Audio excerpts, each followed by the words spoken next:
அனைவருக்கும் வணக்கம். பார்த்தீர்களானால் இதுதான் எங்களோட வீட்டு நாங்கள் வைத்த வாழை. இந்த வாழை மரம் வைத்து இப்போ 2 வருஷம் ஆயிட்டுது. இதை நாங்கள் உங்களுக்கு போன வருஷம் குளிருக்கு இது எப்படி பாதுகாப்பதுன்றது நாங்கள் உங்களுக்கு வீடியோவாக போட்டு நாங்கள் இப்பொழுது இது இப்போ குளிர் வரப்போகுது இன்னும் 1 மாதத்தால். பார்த்தீர்களானால் இப்போ நல்ல வடிவாக இருக்குது வளர்ந்து இந்த பெரிய மரமை. இந்த குட்டிகளை பாருங்கள், 3 குட்டி வந்திருக்கு. இந்த 1 2 3 வாழைக்குட்டி இடியோட இல்லை பார்ப்பதற்கு அழகாக இருக்கின்றது.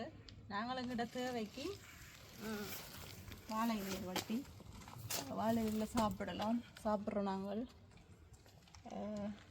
என்னென்னா இன்னும் 1 மாதத்தால் திரும்பவும் இதை நாங்கள் குளிருக்கு பாதுகாப்பான முறையில் வாழையை வைக்க வேண்டும்.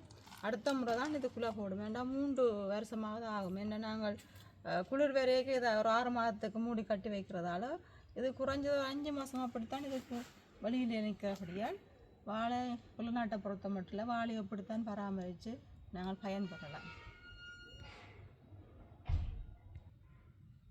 பார்த்துக்கலானால் இது மீன்ஸ் மரம், இது ஒரு சின்ன குட்டி மரமாக வச்சு நாங்கள் இது இப்போ வளர்ந்து வந்துட்டு இந்த இலையையும் நாங்கள்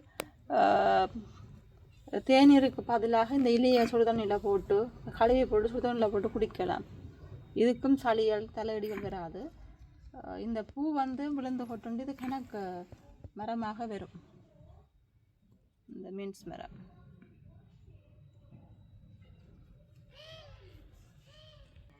வாழையை பார்த்துருக்கலானால் இல்லை காற்றடிச்சு நாங்கள் 3-4 இலையை இதோட வெட்டிட்டோம் தண்டோட சேர்த்து. ஆனால் இப்படியும் நாங்கள் இன்னும் 1 மாதத்தால் இது இப்படியெல்லாம் மடித்து தான் கட்டி இதை மூடி வைக்க போகிறோம்.